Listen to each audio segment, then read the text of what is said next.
There's a sense in the United States that they are a growing threat. We're close. If we go to a military war, it'll almost certainly be the Taiwan issue. So that could be called containment. I think we want to contain China. Their concerns are mostly the domestic concerns. How do they deal with the demographics issue? How do they deal with their own domestic issues? You know, when you run a country, the major issues are the internal issues. How do you make sure you deal with corruption? How do you deal with all the issues that they face? Poverty in the east, in the western part of China, environmental issues, the property bubble that's bursting, the COVID issue. My assessment would be that they made a serious mistake in not taking the vaccines that we had to offer. There was a process in which they handled it fabulously in the beginning. And everybody was thinking, okay, they're on top of the world. But then they have no COVID in China, so they don't have immunity, and they didn't have a vaccine that was effective. And as a result, they got into the situation that they're in. China and the opposition is as strong as the United States and its allies. And so we have a conflict. And there are 5 kinds of wars, and they start in this order, just sequentially, typically. A trade war, a technology war, a geopolitical influence war. Then you get into a capital and economic warfare, which we are now with sanctions. They always happened in history. And then there's a military war. And so you could see that progression happen through time. And that creates a template. So I like to look at the template and then plot dots to see how we're transpiring relative to that template. China holds a lot of American debt. Yeah. Should we worry about that? I think they should worry about it. I don't believe that they'll sell the debt. And if they sell the debt, we would, again, like others, just print more money and it would depreciate in value. I think that they know, and have known for quite a long time, that the position that they have in that debt is something that they're going to have to stick with. The way it worked is they produced inexpensively. We all thought this is a good thing. I thought it was a good thing. And they earn money. And then they take a lot of that money that they earn and then they lend it to us. I remember when this started, the per capita income in the United States was 40 times the per capita income in China, and they're lending to us. So we borrow this money, and they buy our bonds, and I don't know who got the better or worse deal, but anyway, that's what happened. So look at it this way. It's a big thing. The population in China, the capitas, are more than 4 times that in the United States. Since I started going to China in 1984, per capita income has increased by 27 times. If it increased to half of what the United States is, that would mean its economy would be twice the size of the United States. So it's a big force. And simultaneously, given the risks in the world, they want to be self-sufficient. And similarly, the United States wants to be more self-sufficient, and other countries are wanting to be more self-sufficient because they're worried about being cut off. The main reason that China did not denominate its exports and trade in the currency and did not denominate its lending is that they didn't want to be a threat to the United States, because that's a threatening act.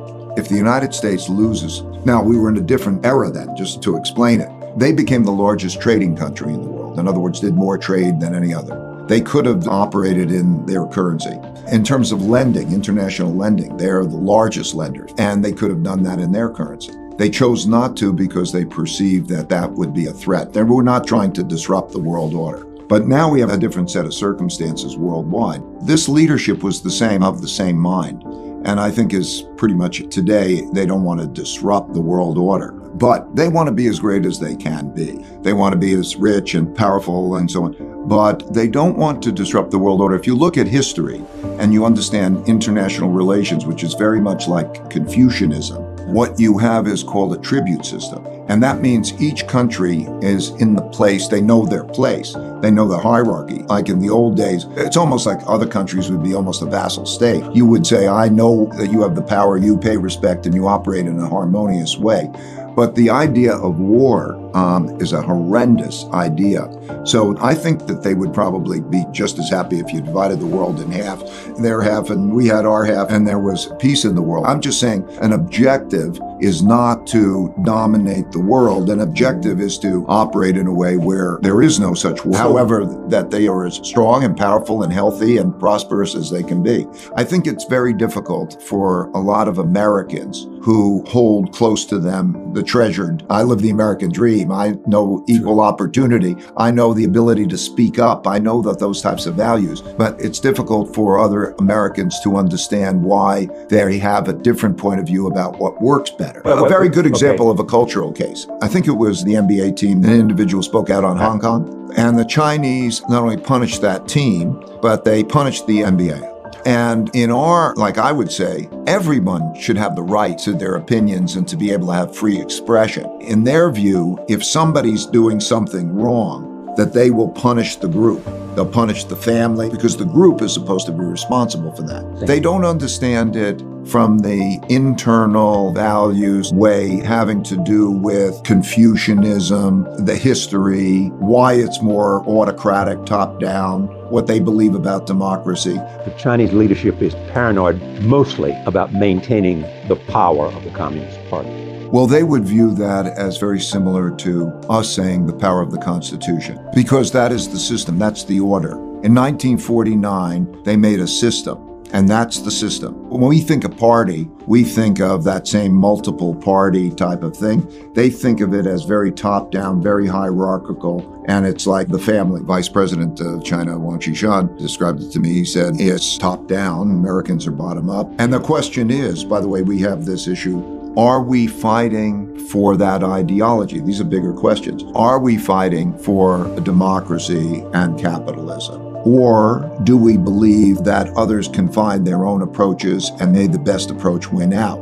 That becomes a big question as we pursue it. So that is their approach. It may not be my approach. They will not give that approach up any more than Americans would give up the Constitution, let's say, or their freedom of speech up. So we just have to understand it's like a religion.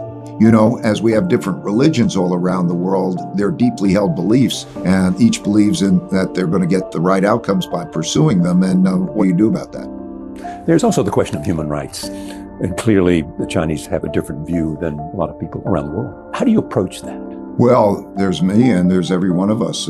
It's a cosmic question. Every one of us who buys products, or all the businesses that are operating and interacting with China or operating in many countries, I could list a number of countries, the interconnectedness of the relationships with China. We import 22% of our manufactured goods comes from China. If you're buying your Apple or you're buying your sneakers, you're in a position that's somewhat similar to me in terms of thinking about what the issues are.